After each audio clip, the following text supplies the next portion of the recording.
What's up guys, welcome to Supercars of London and welcome to another video following my journey to find the perfect daily driver. And behind me is the plane. No, I'm not really. I can hear Archie in his car. I am driving the Mercedes A45 AMG owned by Archie, wrapped in a satin electric blue. It looks absolutely stunning, and this is the brand new 2016 facelifted one. I'm going to find out so much more information about the car. I've driven them before and they are epic little pocket rockets, four-wheel drive and sound phenomenal and go like you wouldn't believe. So this is the smallest AMG and could sit quite perfectly alongside my AMG GTS. So I'm intrigued to drive this specific one that has been customized by Archie himself. So let's jump in and ask whether I can drive it. Alright. Alright. Can I drive it? In my car? Yeah. Yeah, go ahead. Oh, is this the same size? Is this the same size as my... I think it's the same size wheel. It's exactly the same, isn't it?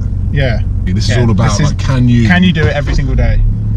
And, there we go. Boom. In Sport Plus? In Sport Plus. The only way to drive this car is in Sport Plus. We're just going to go for a brief drive. The A45 has been one of the most suggested cars that I replaced the Audi A1. Really? And I think it's because obviously it's keeping it within the AMG family. I have mentioned before that I kind of want to move away from brands that I'm familiar with. Yeah. But we have to talk about the A45 AMG because it's a mental car. I love this car, man. And obviously this is your daily. Yeah, this is my daily. And I was looking a decision to basically what car do I buy as a daily driver. And then in the end, this car was just, I don't know, the moment I drove it, heard it, and things like that, it just, and people didn't really have them as well. Yeah. I don't see loads of them. I mean, some people can say I'm wrong, but you don't really see that many around. There isn't that. The facelifted model, you know, like with all the mods on it, and it had everything on it. So tell me what this car has got. Like, let's go through brake horsepower, let's go through options, let's go through like... So 380 brake. 380 brake, but it's this big. Yeah, and you can tune that to whatever. So that's upcoming. I'm not going to ruin it yet. And but then obviously it's got everything that you want to have. It's got this sports exhaust on it. Right, okay. You can also hit the road. You can also hit the road. Basically, all the it's got everything that your car probably has, like all the blind spot stuff. Blind spot assist, driving assist. And even at night, you have the ambient lighting thing. It's fully kitted out. Awesome. It's got everything you need. All the latest. So this is the perfect example. I've tested the Audi S3. Yeah. 4 doors. The Audi sort of performance car. Obviously, the A45 goes up against the RS3, but I've discounted the RS3 because, firstly, buying a second-hand one, the new one comes out, so it's going to be facelifted, it's going to have more power, it's probably going to be more competitive to this. Yeah. Because the old S3 is slightly underpowered compared to the 380 brake, if I'm correct, which I'm probably not. Yeah, I don't know. Get your foot down up there. Yeah, let's go. Go on, son. I love that you're the owner of this car, you can get your foot down now. Makes a nice noise. It does make a good noise. And it's only only a 2-litre engine. I see why you have the window open as well. It makes a massive difference. You get the enhanced pops and bangs and everything. Yeah, you can hear it.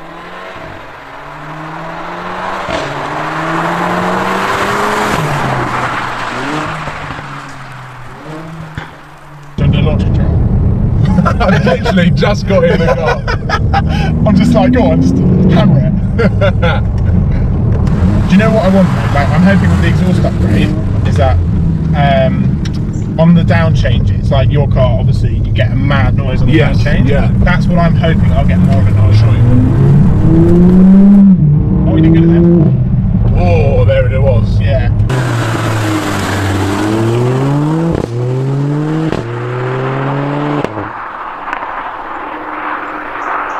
I love the fact it's got 5 doors. The fact, like, I'm starting to think that 5 doors is the way forward because daily. Yeah, my Audi A1, like the seats, it was really annoying, and because they look cooler, the 2 doors, they look cooler. Yeah, they look. But cooler. Practicality wise, I know. It is. Open the door, chuck your bags in. Massive difference. Makes massive. Going to the gym. I'm just going to put it in comfort mode now because I just want to sort of feel the difference in the suspension because we are on a bumpy country road, one that I probably won't be driving on every day, so it's not a fair test to be driving around in Sports Plus. But it does.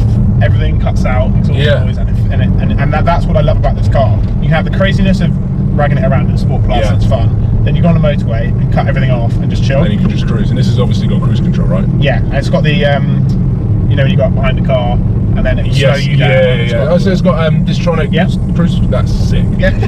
That is. Does your car's very cool. No, it doesn't. Does it I not? did. Modern technology, because obviously I started this journey with the Porsche Carrera way out of my budget, but the pinnacle of daily sports cars. This is like moving towards the hot hatch end rather than a sports car, but it's got the sports car performance. Yeah. So you get the best of both worlds. You get a small little nippy car to drive around town and stuff. Yeah. And it is definitely a good option. It is a good option. I can see why everyone has been saying it to you. Yeah. And because obviously it sits with the AMG family, it sits next to my AMG GTS. It sits really nice. Yeah. And it's just awkward because I knew that I was going to be filming this video and I knew that I was going to be discounting it from the hunt of my daily driver, but I never really thought about discounting a car that I could potentially buy with the owner sat next to it. And obviously you bought it for so many reasons that make this car such a perfect daily. Yeah. But I am still going back to when I was driving the Audi and it's just so familiar. Like the screen here, all of the dials there. Like does it the feel steering wheel is exactly the same. Do you feel like you're kind of in your car but you're not? Do you know what makes sense? Or is it totally different? It is different because all of the centre console is different. But it feels like you're in the same family. It's I'm still like part of the whole. Yeah. I feel like I'm still within the same family, and it was one thing that I want to move away from it because I think it would be so cool to like go, oh, what does that button do? Like, and have it on camera. Yeah. Because it's kind of like a journey. Yeah. And so I'm testing a few cars.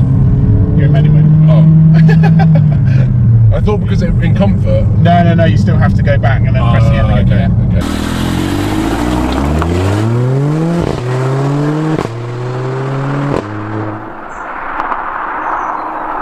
Have you looked at BMs or have you? Has it? I've had a lot of suggestions for M2, M3, and M4, which are kind of like the obvious suggestions. But I mean, like, expensive. Yeah. The expensive option.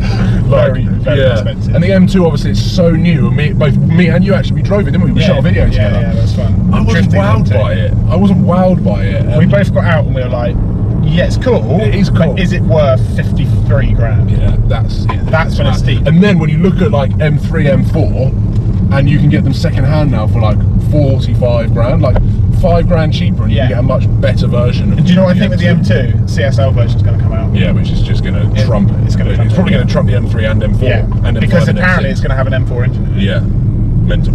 I want to buy a car. This is a Supercars London exclusive. Coming live by Christmas. Really? Yeah. Wow. So I want to get one. I want to get one soon. And if we think about it, we're sort of mid-October now. You're running out of time. I'm running out of time. Do you want to buy this?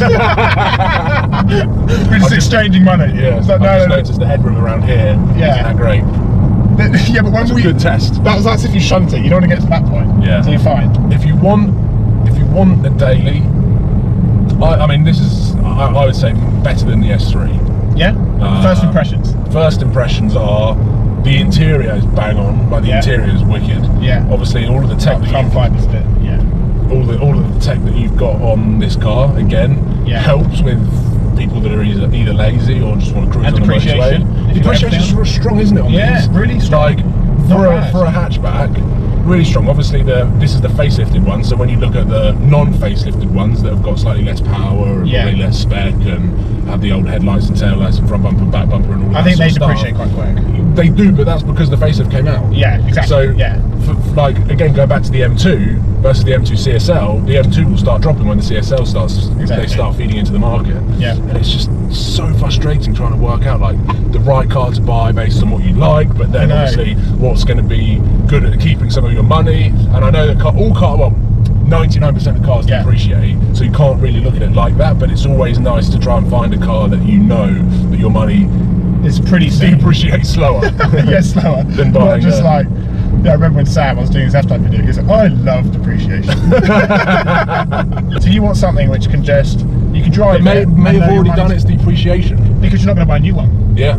So it may have already taken it, it's already going to take its big hit. Yeah, so maybe it's a case of trying to find the right car that's already done the majority of its depreciating, so that when I come in, I swoop in and you pick it up. Pick up a second-hand car, and I don't lose any money on it. Like, that's the dream. That is the dream. That is the dream, and I think that is a great way to end this very relaxing cruise. Like, I've had a bit of a blast. Yeah. It has been very, very kind of you to allow me to drive this car. I would still like you to do a launch control before we round off. All right, okay. Let's do a launch control. Should I do a launch control? Yeah. And then sign off as I'm doing a launch control. So set it up. How do I do launch control? Okay, so both pedals in. Left, same as yours. Okay, that's exactly the same, right. Thank you for watching, ladies and gentlemen. Give it a thumbs up if you've enjoyed this video. Subscribe if you haven't. And I will see you soon. My voice went all over the place there. That's nuts. 4-wheel drive.